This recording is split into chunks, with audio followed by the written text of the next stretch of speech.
Welcome বন্ধুরা, কেমন আছেন? আশা করি সবাই ভালো আছেন। আমিও ভালো আছি। তো আজকে আমরা ফটোশপে আরেকটা ভিডিও নিয়ে চলে এলাম তোমাদের জন্য। সুপার ব্লার ব্যাকগ্রাউন্ড ইফেক্ট কিভাবে করতে হয়, তো আজকে আমরা কয়েক মিনিটের মধ্যে আমরা শিখে নেব। তো চলো শুরু করা যাক। সো দেখতে পাচ্ছেন একটা নর্মাল আমার ব্যাকগ্রাউন্ড আছে এটা, আর সুপার ব্লার কীভাবে করেছি আজকে তোমাদেরকে শেয়ার করবো। তো চলো শুরু করা যাক। সো দেখতে পাচ্ছেন জাস্ট এই ফটোটা আমি জাস্ট এটা কী করবো, এখান থেকে জাস্ট আমি ক্যান্সেল করে দিলাম। এখান থেকে যে ফটোটা আমরা ইউজ করেছি সেই ফটোটা অলরেডি আমরা এখান থেকে জাস্ট ওপেন অপশান থেকে ওপেন করে নেবো। সো দেখতে পাচ্ছেন এটাকে আমি কী করি, জাস্ট একটা আমি কী করলাম, কপি করে নিলাম।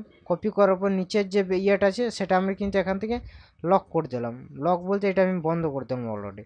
তো এখান থেকে আমরা কী করি, জাস্ট এখানে কুইক সিলেকশন টুল দিয়ে জাস্ট এটাকে আমি সিলেক্ট করে নেবো এখান থেকে। সো দেখতে পাচ্ছেন তো জাস্ট এইটুকু অংশ আমরা কিন্তু সিলেক্ট করে নেবো এখান থেকে কুইক সিলেকশন টুল দিয়ে। তো জাস্ট অলরেডি আমার কিন্তু সিলেক্টেড হয়ে গেছে। এখান থেকে কয়েক সেকেন্ডের মধ্যে আমি কিন্তু সিলেকশন করে নিলাম এটাকে। জাস্ট বাকিগুলো যেগুলো সিলেকশন হয়নি তা সেগুলোকে আমি জাস্ট এখান থেকে কিন্তু সিলেক্ট করে নিয়েছি কন্ট্রোল দিয়ে। তো দেখতে পাচ্ছেন আমার কিন্তু অলরেডি আমি কিন্তু এটা সিলেক্ট করে নিয়েছি ব্যাকগ্রাউন্ড।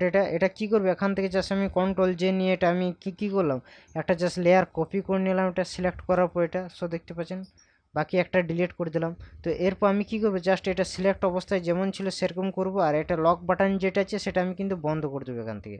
লকেরটা বন্ধ করার পর এই যে সামনেরটা যেটা আছে সে আমি কিন্তু ব্যাকগ্রাউন্ড আমি কিন্তু এটা বন্ধ করে দিলাম।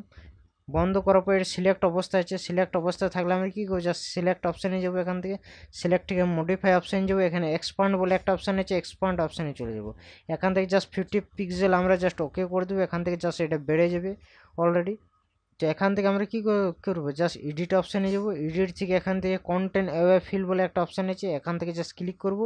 এখান থেকে জাস্ট ওকে বাটনে ওকে করে দেবো। তো জাস্ট কয়েক সেকেন্ড আমরা ওয়েট করে নেবো। ওয়েট করার পর আমাদের ফাইনাল রেজাল্ট আমরা সেটা আসবে এখান থেকে।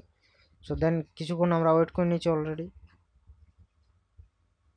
তো জাস্ট আমরা দেখতে পাবো। তো দেখতে পাচ্ছেন এটা আমার কিন্তু ওয়ার্কিং হচ্ছে, আমরা কাজ চলছে আমাদের। তো জাস্ট কিছুক্ষণ আমরা ওয়েট করে নিয়েছি অলরেডি। সো দেখতে পাচ্ছেন কন্ট্রোল ডি অপশানে কন্ট্রোল ডি করে দিলাম। এরপর আমরা কী করবো, জাস্ট নিচের যেটা ছিল সেটা আমি যেমন ছিল সেরকম রেখে দিলাম। এই দুটোকে আমি কী করলাম, কনভার্ট টু স্মার্ট অবজেক্ট করে দিলাম। স্মার্ট অবজেক্ট করার পর এটার উপর আমি ক্লিক করে দিলাম অলরেডি। এই ফটোর যেটা আছে ফটোটার উপর ক্লিক করে দিলাম। নিচের যেটা ছিল সেটা আমি কিন্তু বন্ধ করে দেবো।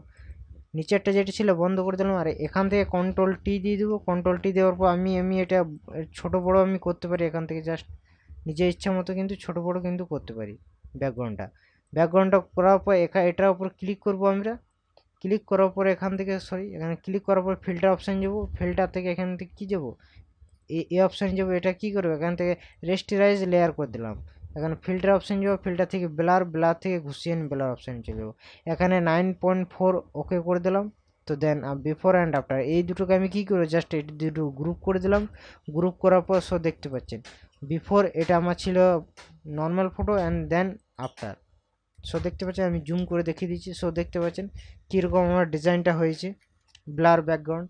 তো কেমন লাগলো তোমাদের ভিডিওটি অবশ্যই কমেন্টের মাধ্যমে কমেন্ট করে জানাবেন। আর এরকম নতুন নতুন ভিডিও চাইতে গেলে অবশ্যই আমাকে ফলো করে রাখুন অনাথ প্রিমিয়াম ইউটিউব চ্যানেলটি। তাহলে নতুন কিছু শিখবেন, নতুন কিছু জানবেন। আর ভিডিওগুলোকে বারবার প্র্যাকটিস করবেন, তাহলে নতুন কিছু শিখতে পারবেন, নতুন কিছু জানতে পারবেন। So before and after, before and after, before and after. So দেখতে পাচ্ছেন। তো চলো নেক্সট টিউটোরিয়াল খুব তাড়াতাড়ি নিয়ে আসবো। সঙ্গে থাকবেন, ভালো থাকবেন, সুস্থ থাকবেন। আর ভিডিওগুলো অবশ্যই লাইক, শেয়ার, কমেন্ট এবং সাবস্ক্রাইব করে রাখবেন। চলো টাটা, বাই বাই।